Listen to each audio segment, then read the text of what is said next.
Bienvenue dans cette plongée détaillée au cœur de l'apartheid, un des systèmes de ségrégation les plus cruels et méthodiques de l'histoire.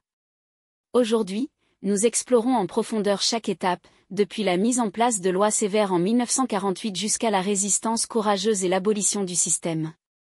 Accrochez-vous, car cette histoire complexe et douloureuse est essentielle pour comprendre les cicatrices laissées sur l'Afrique du Sud d'aujourd'hui. Origine historique et contexte avant 1948. Avant d'explorer l'apartheid lui-même, revenons sur les racines de cette ségrégation en Afrique du Sud, commanditée dès 1652 avec la colonisation hollandaise, suivie de la prise de contrôle britannique en 1806. Ces rivalités entre colons créent une société stratifiée, où la couleur de la peau définit déjà le statut social et l'accès aux ressources. En 1913, la loi dite Native Land Act interdit aux Noirs d'acheter des terres en dehors de zones réservées, restreignant la majorité noire à seulement 7% des terres du pays. Ces lois initient une ségrégation de facto, qui se transforme en un apartheid rigide et légal sous le Parti national en 1948. 2. La naissance de l'apartheid. En 1948, un événement majeur scelle le destin de l'Afrique du Sud. Le Parti national, dominé par les Afrikaners, remporte les élections avec une promesse radicale, instaurer un système de développement séparé, ou apartheid. Le mot apartheid signifie séparation en afrikaans, et l'objectif affiché est de garantir la préservation des cultures distinctes. Mais en réalité, cette politique cherche à renforcer la domination blanche. 3. Les lois de l'apartheid, une ségrégation totale. L'apartheid repose sur des lois d'une complexité et d'une sévérité rarement vues dans l'histoire. Le gouvernement blanc du Parti national met en place une série de lois qui divisent les groupes raciaux, régule chaque aspect de la vie quotidienne et prive les Noirs de toute liberté individuelle. Explorons ces lois en détail.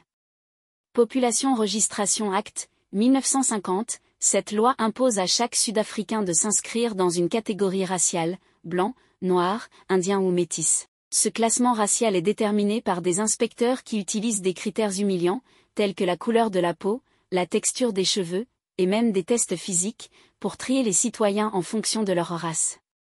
Imaginez l'humiliation des familles métisses, souvent séparées à cause de cette catégorisation. Un enfant peut être considéré comme noir, tandis que son frère est métis, créant des divisions au sein même des familles. Group Area Act, 1950, cette loi redéfinit la carte de l'Afrique du Sud en attribuant chaque zone aux blancs, noirs, indiens ou métis.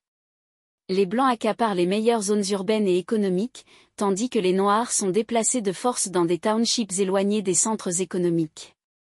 Ce déplacement massif est extrêmement brutal, des quartiers entiers sont rasés, comme le célèbre quartier de Sophiatown à Johannesburg, pour faire place à des résidences blanches. Pass Laos, les Sud-Africains noirs sont obligés de porter en permanence un pass, ou laissez-passer, qui régit où ils peuvent aller et quand. Ne pas avoir ce passeport sur soi entraîne souvent l'arrestation, des amendes, ou la détention. En 1960, ces lois sont à l'origine du massacre de Sharpeville, où 69 personnes sont tuées lors d'une manifestation pacifique contre ces restrictions. 4. La résistance contre l'apartheid de l'intérieur. Malgré la répression, la résistance contre l'apartheid s'organise. Les Sud-Africains noirs, rejoints par des métis, des Indiens et certains blancs, se mobilisent pour contester ce régime oppressif. L'ANC, African National Congress, fondée en 1912, devient un acteur central de cette lutte.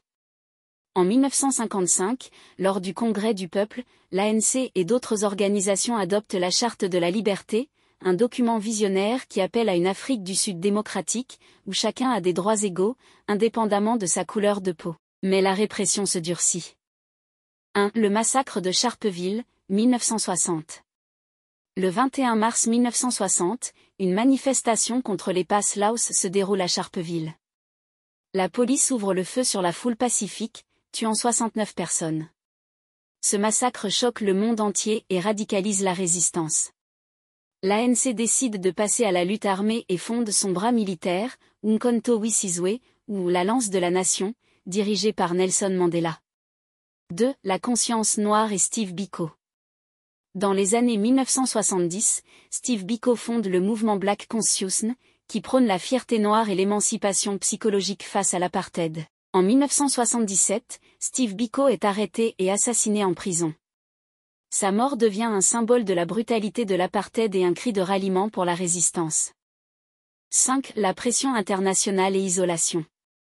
À partir des années 1980, la pression internationale contre l'apartheid s'intensifie. La communauté mondiale prend conscience des injustices du régime sud-africain, et les appels à des sanctions se multiplient.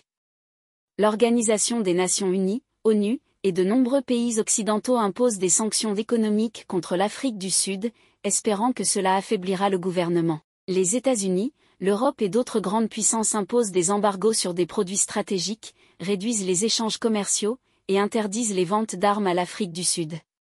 Ces mesures touchent directement l'économie du pays et isolent progressivement le gouvernement. Dans le domaine culturel, des artistes, musiciens et athlètes rejoignent le mouvement de boycott. Des personnalités publiques comme Stevie Wonder, Miles Davis, et d'autres refusent de se produire en Afrique du Sud. Des concerts et des événements mondiaux, comme le célèbre concert Free Nelson Mandela de 1988, rassemblent des millions de spectateurs et sensibilisent l'opinion publique sur les atrocités de l'apartheid.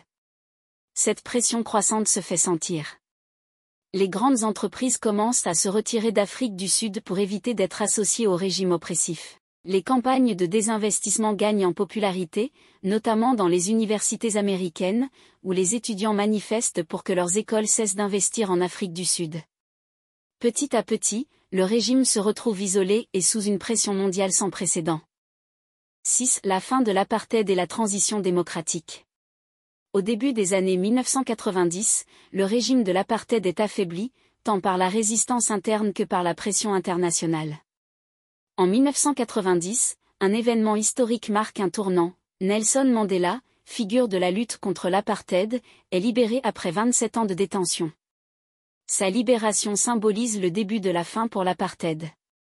Sous la présidence de Frédéric de Klerk, le gouvernement sud-africain engage alors des pourparlers avec l'ANC et d'autres groupes pour une transition pacifique vers la démocratie. De Klerk et Mandela mènent des négociations délicates pour éviter une guerre civile et assurer une transition sans violence. En 1993, ils reçoivent conjointement le prix Nobel de la paix pour leurs efforts en faveur de la réconciliation nationale. L'apartheid a laissé des cicatrices profondes, mais l'Afrique du Sud continue de bâtir une nation arc-en-ciel. Merci d'avoir regardé cette exploration de l'apartheid, une histoire de lutte et de résilience face à l'oppression.